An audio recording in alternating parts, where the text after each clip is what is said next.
This is the Dean Forge Dartmoor 5 or Baker 5. It's part of a huge range by Dean Forge. The Dartmoor range is huge. They only make 3 actual sizes, but there are so many iterations of each individual size, and for some reason the way they name their stoves is unnecessarily complicated. Hi, I'm Gabriel. My family have always done stoves. We've had the biggest stove companies and the smallest. I've been the warehouseman, the delivery boy, the fitter, the salesman, the managing director, and now I'm Matt Watson wannabe.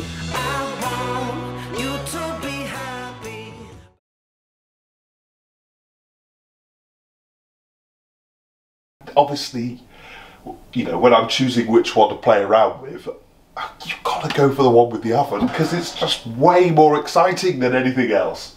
Yeah,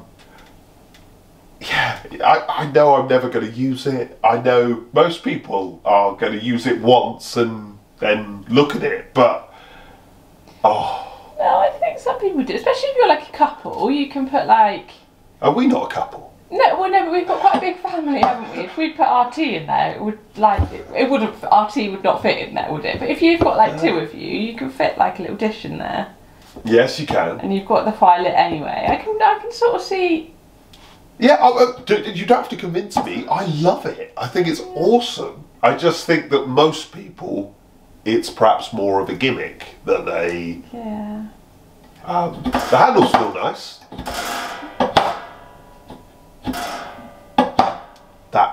The heat shield on the back makes a really Oh yeah, it does, doesn't it? Oh, you can remove that. Yeah, even that. Remove the heat shield. It looks cool. You know, it looks like a piece of old England, and it is. This isn't like the majority of stoves that say made in Britain or whatever are not made in Britain. They are shipped in and then they bolt a door on here, which I sort of get. You know, they've designed it here, they've done all the work here, but it just gets actually assembled in China or Europe, Eastern Europe or wherever it is. It's not the end of the world, it's just cheeky when they say it's made in Britain. But these guys actually make it in Britain. And, you know, Dean Forge, you go down south of England and it still is a proper forge. They're still actually making it all there. It's a family company all still doing it there. It's like walking back into the 1930s or something. It's great. And of course, being British made, it means that it's built like a tank. It's over-engineered, it's a little crude, and to be honest with you, it also means it's probably going to outlive my grandchildren, and they don't exist yet. So, well, you can tell I'm a fan. We get the usual checklist and, you know, general, you know, instruction manual.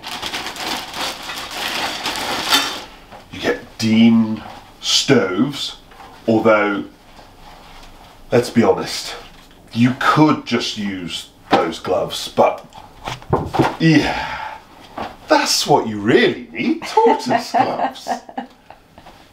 These, I mean, they're all right, but yeah, that's what we need. Where did you get those if you wanted them? We're just down in the link, just literally down here, and you can get these. So good. You get some rope, which I imagine is probably, oh okay, that'll be for sealing the collar on. So that's good. You get the bolts and the collar, and you know, that's relatively normal. You get that. This is for bolting onto the heat shield so that you can reduce the distances to combustibles, because obviously the collar is one of the hottest points on a stove and it doesn't have a heat shield on it, so you can add that on the back.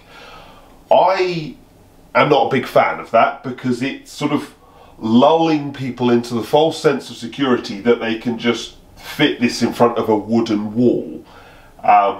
Distances to combustibles do not mean you can fit up against a wall ordinarily, because there's a separate regulation for the hearth. Building regulations for a hearth says that if the hearth meets a wall, you have to build 3 inches of solid masonry between that wooden wall and the stove. So all of these sort of distances to combustibles and heat shields don't really comply with building regs. And obviously, as we found out, heat shields sound annoying. So just unbolt it, get rid of it. It's a stupid idea anyway. I'm very opinionated today. You are. Yeah. I feel a bit sorry for them. You feel a bit sorry for their heat shield? I do. Yeah. Rant over. The stove looks great. And it's very, very heavy, very, very toughly built. And Do you like the look of it? yeah, it's traditional. I know it won't be everyone's cup of tea, but because it is a bit more, it's definitely a bit more agricultural or sort of, you know. The air vent looks quite interesting. Yeah, well, you also get this tool, which... Oh, it says their name on it. Yeah, Hang on, hold it that way up. that way, Dean stoves. But that will adjust the spinner, because obviously the spinner is going to get very, very hot. So you can open and close it with that. And on this end, there's a circle which allows you to open and close. I wonder how hot that gets, because normally things... Well, given that it has a tool, Yeah. I'm imagining that gets It's hot. very hot. If you bend this up, then you can fully close it, meaning the stove isn't DEFRA approved, but you get full control.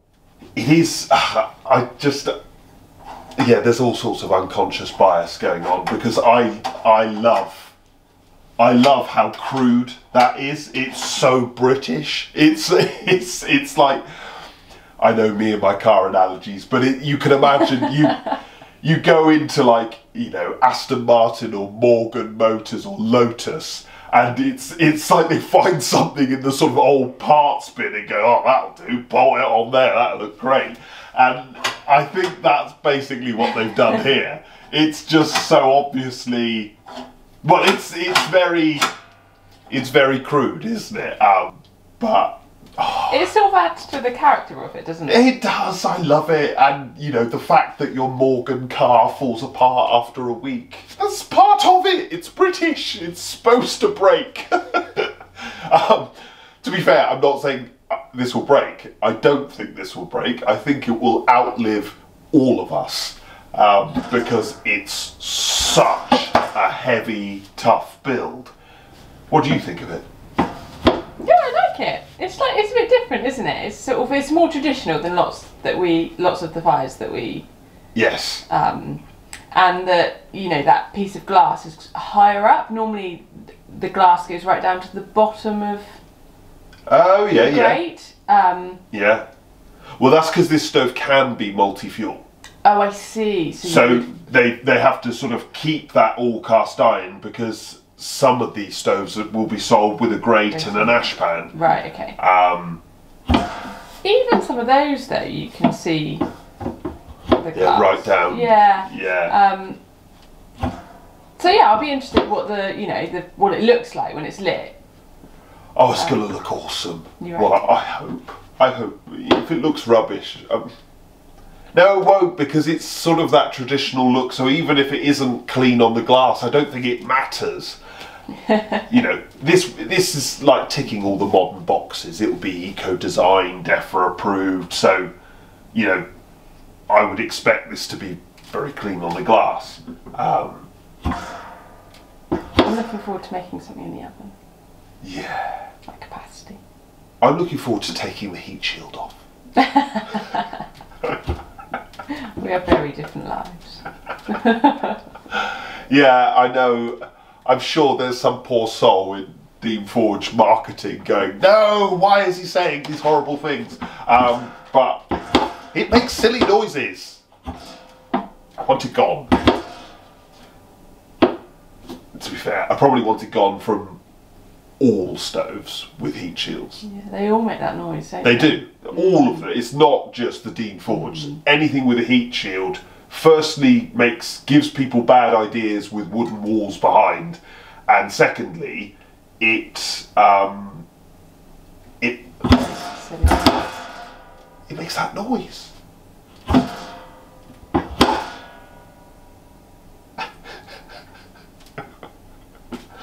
Anyway, thank you very much for watching, and as you can tell, I am very excited, almost enamoured with this, and yeah, that's all I can say.